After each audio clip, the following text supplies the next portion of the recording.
आज का महानगर में आपका स्वागत है। राज्य में हुए चुनाव के जो आंकड़े सामने आए वो एकदम हैरान करने वाले थे। विपक्ष का तो पूरा सूपड़ा साफ हो गया। ऐसे में भारी बहुमत के साथ महायुति जल्द ही सरकार बनाएगी, जिसके चलते भाजपा के कोंकण के नेता नितेश राणे, जो कि मुसलमानों के लिए जहर उगलने के लिए जाने जाते हैं, आए दिन मुसलमानों को धमकी देना, उनके लिए अपशब्दों का उपयोग करना, ऐसे काफी सारे मामलों में ये हमेशा शामिल रहते हैं। राज्य में महायुति के भारी जीत के बाद फिर से नितेश राणे के बिगड़े बोल सामने आए हैं। मीडिया से बात करते हुए नितेश राणे ने मुसलमानों को धमकी देते हुए कहा, सरकार बनने से पहले मस्जिदों से लाउडस्पीकर उतार दो, अनाधिकृत मज़ारों को अभी से हटा दो।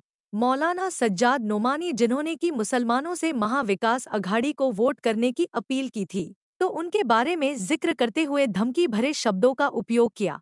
उलेमा बोर्ड इन सब चीजों का जिक्र करते हुए कहा कि अभी से अपना शटर बंद करके चले जाओ, हमें शिकार करने की नौबत मत आने दो।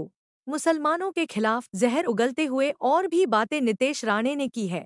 देखिए कैसे सरकार बनने से पहले ही मुसलमानों के खिलाफ नफरत और जहर उगलने का काम अब शुरू हो चुका है। आम्ही लोकसभेपासून ठाण्यापासून ते तळ कोकणापर्यंत सगळीकडे महायुतीची व्यवस्थित पद्धतीने सगळे तेव्हाही सीट आलेल्या होत्या।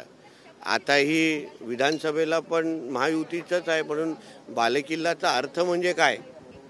जिथे उद्धव ठाकरेचा कुत्रा पण निवडून येत नाही त्याला बालेकिल्ला म्हणत नाही, म्हणून तुमचे प्रश्नच थोडा बदला, जेणेकरून तुम्हाला उत्तरं पण चांगली व्यवस्थित भेटतील। संजय राऊतांनी आज सकाळी म्हटलं की ते सरकार बनेल, ते गुजरातला जाऊन त्यांनी शपथ गुजरात आता मला असं वाटतं की ह्यांनी पण आता महाराष्ट्र सोडण्याची तयारी ठेवावी।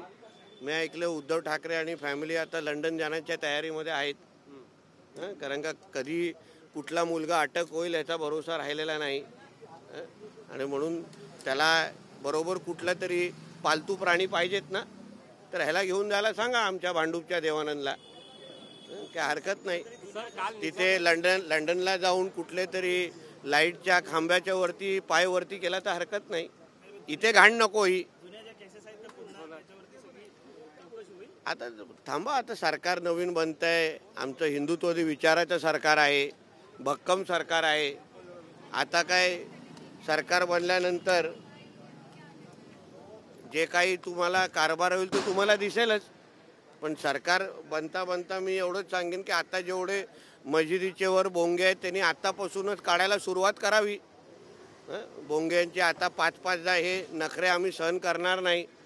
इथे जे काही अनधिकृत मदार जे उभे केलेले आहेत, जे हिरवी चादरं टाकले, ते आतापासून काढायला सुरुवात करावी। स्वतःहूनच काढले तर बरे आहे, नाहीतर उद्या आम्हा लोकांना बुलडोजर चालवायला लागले तर मग उद्या उगाच शुक्रवारी पण ढुंगणवरती करता येणार नाही, म्हणून जे काय वेळेत काढण्याचं सुरू करावी। 5-5 बोंगे आता आम्ही जसं सांगितलं होतं 23 पर्यंत तुमची टाईम लिमिट आहे, 23च्या नंतर आम्ही काय 5-10 बोंगे महाराष्ट्रात वाजायला जास्त देणार नाही, म्हणून जेवढ्या डोक्यात आहे तेव्हा अगोदर जेव्हा वेळ आहे तेव्हापासूनच मुल्ला मौलवीनी जी काय नाटके, हे जे काय फतव्यांची नाटकं करायला सुरू केलेली, आमच्या महाराष्ट्रात फतवा चालला नाही, भगवाच चालला। म्हणजे काय ते नेमानी विमानी नावाचे जे काही मूल्य आहेत, मौलवी आहेत, ज्यांनी खूप फडफड केली, हे काय उलमा जे काही बोर्ड आहेत त्यांनी आत्ताच आपल्या शटर बंद करून टाळा लावून इथून पळून जावं, नाहीतर उद्या आम्हाला तुमची शिकार करण्याची वेळ आणून देऊ नका। सर, हिंदुत्वाच्या मुद्द्यावर महाराष्ट्रात बुलडोजर देवा पॅटर्न म्हणून तुम्ही सुरुवात केली होती, त्या पॅटर्नची सुरुवात आहे, तो पॅटर्न पुढे सुद्धा कायम राहील? म्हणून मी तुम्हाला त्यांना वेळ देतोय ना, आता 3-4 दिवस सत्ता बसण्यासाठी, सरकार बसण्यासाठी आहे। जे काय आहे तुमचे बोंगे असतील, तुमच्या अनधिकृत मदार असे, कारण का महाराष्ट्राच्या हिंदू समाजाने लव जिहाद, लँड जिहाद, वक्फ बोर्ड, अनधिकृत बोंगे ह्याच्या विरोधात मतदान केलेलं आहे। आता जे काही बोंगे वाजवणारे 5 वेळा आहेत, जे काय अनधिकृत मदार आणि हिरवी चादरं टाकणारी लोक आहेत, त्यांनी आता आपला बोऱ्या बिस्तारा बांधावा आणि आता पाकिस्तानला निघून जावं, नाहीतर उद्या अगर तुमच्या अंगावर चारी बाजूने अगर आमचे बुलडोजर चालायला सुरू होतील तेव्हा मग अल्लाह अकबर किंचाळत बसू नका। संजय राऊतांनी धनंजय चंद्रचूडांवरती सुद्धा आरोप केलेले आहेत, पक्षांतराचे दरवाजे त्यांनी खुले ठेवले म्हणून असं एक लक्षात घ्या ना, ह्या सकाळच्या ह्या वाजणाऱ्या संजय राजाराम राऊतचा जेवढा त्रास आता उद्धव ठाकरेला ह्याच्यामुळे झालेला आहे, आज उद्धव ठाकरे जो घरी बसला आहे ना, त्याचं सर्वात मोठं कारण हा संजय राजाराम राऊत आहे. कारण का हा नालायक नेमकं कोणाचा आहे, हा राजाराम राऊतचा तरी मुलगा आहे का नाही, हा आता जरा तपासा. कारण का ना सिल्वर ओकचा झाला, ना मातोश्रीचा झाला, ना 10 जनपदचा झाला. आज उद्धव ठाकरे जो घरी बसलेला आहे ना, त्याचं मूळ कारणच संजय राजाराम राऊत आहे. मुख्यमंत्री आता कोण होईल वाटतं तुम्हाला? ना? कारण संजय राऊत बोलतात गुजराती लॉबी ठरवून आता मुख्यमंत्री असं आहे ना, तुम्ही संजय राजाराम राऊतचे लाड किती कराल तर तुम्हीच ठरवा. सकाळचे जरा तुमचे रिपोर्टर त्याच्याकडे पाठवायला बंद करा, तुम्हाला सगळं सोयीस्कर जाईल. सर, कालच्या निकालानंतर विरोधकांनी फडणवीस हे मुख्यमंत्री व्हावे अशी इच्छा व्यक्त केली. पण प्रत्येक भारतीय जनता पक्षाच्या कुठल्याही कार्यकर्त्याला, कुठल्याही आमदाराला तुम्ही झोपेत पण विचारलं तर एकच नाव, देवेंद्र फडणवीसच नाव येणार. राष्ट्रवादीचे नेते सुद्धा आता सपोर्ट करतात. हो, पण आता आता मी तुम्हाला आता पहिल्यापासून बोलत होतो ना, महाराष्ट्राच्या सत्ता केंद्रच सागर बंगला आहे.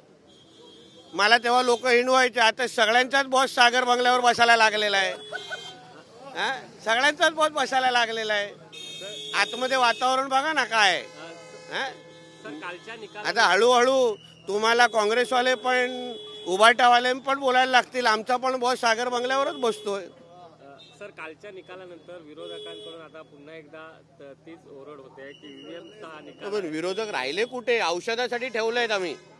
विरोधक रासले तरी पाहिजे, विरोधी पक्ष नेता तरी बसतोय का, ह्याच्यावरून खरं म्हटलं तर प्रश्नचिन्ह आहे. आणि उर्वरित जे लोक आहेत ना, ते किती लोक आत्तापासून आमच्या सागर बंगल्याच्या संपर्कात आहेत तुम्हाला येणाऱ्या दिवसात कळेल. म्हणजे वरुण सरदेसाई तरी त्यांचा राहतोय का, हा सर्वात मोठा प्रश्न आहे.